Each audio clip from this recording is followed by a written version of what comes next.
Salve, salve galera! Sejam todos muito bem-vindos aqui a Nova Concursos. Eu sou o professor Fábio Augusto e hoje a gente vai falar um pouquinho sobre internet navegadores. Bom, quando a gente fala de internet navegadores nas questões de prova, as questões abordam geralmente em relação aos navegadores algumas funcionalidades, inclusive a utilização de teclas de atalho. Quais as teclas de atalho mais comuns? E antes de falar das teclas de atalho, quais são os navegadores mais cobrados nas provas? Então, nós temos aí como navegadores cobrados, nós temos o Google Chrome, nós temos o Mozilla Firefox e o Microsoft Edge, sendo que um dos navegadores que atualmente tem aparecido com mais frequência, Mozilla Firefox. Você não tem o Mozilla Firefox instalado aí na sua máquina?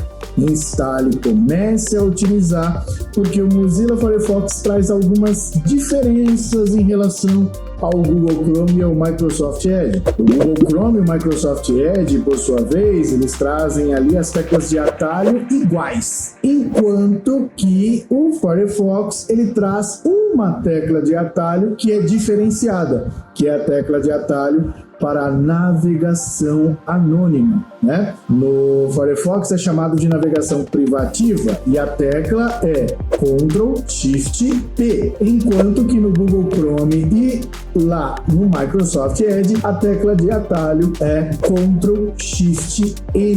Então é interessante você anotar essa diferença, porque caso na sua prova seja cobrado o Mozilla Firefox, pelo menos nessa parte aí da tecla de atalho você já está familiarizado. Já em relação à internet propriamente dita, né? Saber a diferença dos protocolos de navegação, que nós temos o HTTP, o HTTPS. Lembrar que o HTTP é um protocolo de navegação, mas ele também pode ser chamado de protocolo de comunicação. E uma coisa que tem pegado bastante nas provas é justamente a colocação do protocolo HTTP como protocolo de transferência de hipertexto. O que é um hipertexto? É uma página da internet, gente. É uma página criada com o código HTML. Só que muitas vezes as pessoas, na hora que vão ler a questão, ler protocolo de transferência, procuram o que nas alternativas? O FTP, que é realmente um protocolo de transferência de arquivos.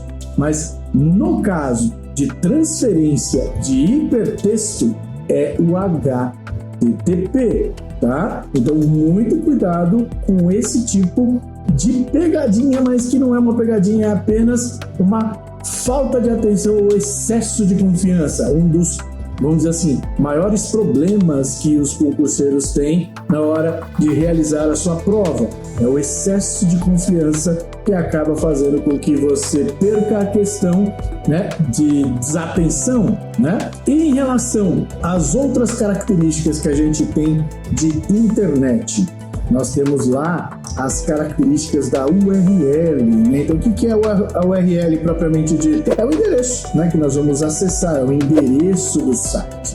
E o endereço do site traz alguns componentes que vão trazer a URL, como o protocolo, o servidor, o caminho e também o recurso. Servidor é justamente o nome do site, também pode ser chamado de domínio, então www.site.com.br. Enquanto que o caminho é tudo que vem depois do site, depois do servidor. Então /prova, aí você tem a prova 2024, por exemplo, né? .pdf. Então, esse final, prova.pdf, é o recurso. Então, o caminho compõe tudo que vem depois do servidor, né? Do site, propriamente dito, e, inclusive, inclui o recurso, que no nosso exemplo aí foi prova.pdf. Tá certo? Então, quando nós encontrarmos situações como essa sobre componentes do URL, geralmente as questões vão trazer ali um URL para você poder analisar e nas alternativas você terá o que cada um corresponde. Lembrando que o que vem depois do servidor, que geralmente é uma pasta, ele também pode ser chamado de diretório. Exemplo, né? No site.com.br provas/prova.pdf, provas é um diretório, provas é justamente ali vamos dizer assim, uma pasta do servidor. Então, se eles quiserem colocar dessa maneira, também está correto. Não há nada que impeça de fazer isso, certo? Então, internet, o que a gente precisa levar em consideração? Precisamos levar em consideração os protocolos, né? Lembrar que o protocolo HTTP, embora seja um protocolo que todo mundo sabe o que ele faz, mas ele também é chamado de transferência de hipertexto. Lembrar das teclas de atalho dos navegadores, né? Então, o Ctrl+T, que é para abrir uma nova aba, o Ctrl+Shift+T, que é para reabrir a aba fechada, são teclas que têm caído constantemente nas provas. Então, sempre que você tiver ali dúvida em relação à tecla de atalho, coloque em prática, veja o que acontece para que você possa aprender e ter como referência ali a imagem, né? O que a gente chama de referência visual.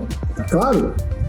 Lembrar também que quando a gente fala de internet, nós estamos falando de um acesso público. O que quer dizer um acesso público? Quer dizer que qualquer pessoa pode visualizar o conteúdo. Isso não quer dizer que o conteúdo seja gratuito. O conteúdo que eu digo, o acesso propriamente dito. Eu preciso pagar para ter acesso. Ah, mas eu não pago, professor, eu uso o Wi-Fi de alguém. Então alguém está pagando para você, né? Ah, eu uso da prefeitura, então a prefeitura está pagando para você usar. Então a internet, ela é um acesso público, é só você lembrar. Transporte público, ele é gratuito? Não. O transporte público, ele é público porque qualquer pessoa pode utilizar, assim como a internet, ela é pública, qualquer pessoa pode utilizar. Agora, quando se trata de um acesso restrito, aí nós temos outros tipos de ação, seja a intranet, que é restrito a uma organização, e a extranet, que é restrito ali a um público que vai buscar alguma informação que não é aberta para todo mundo. Fechou? Então, espero que com essas dicas aí você consiga organizar os seus estudos em relação à internet e também a navegadores. Não esqueça de se inscrever no canal, ativar as notificações para que você possa sempre receber dicas como essa para aprimorar ainda mais os seus estudos. Fechou? Então, fico por aqui, um forte abraço para você e até a próxima. Valeu!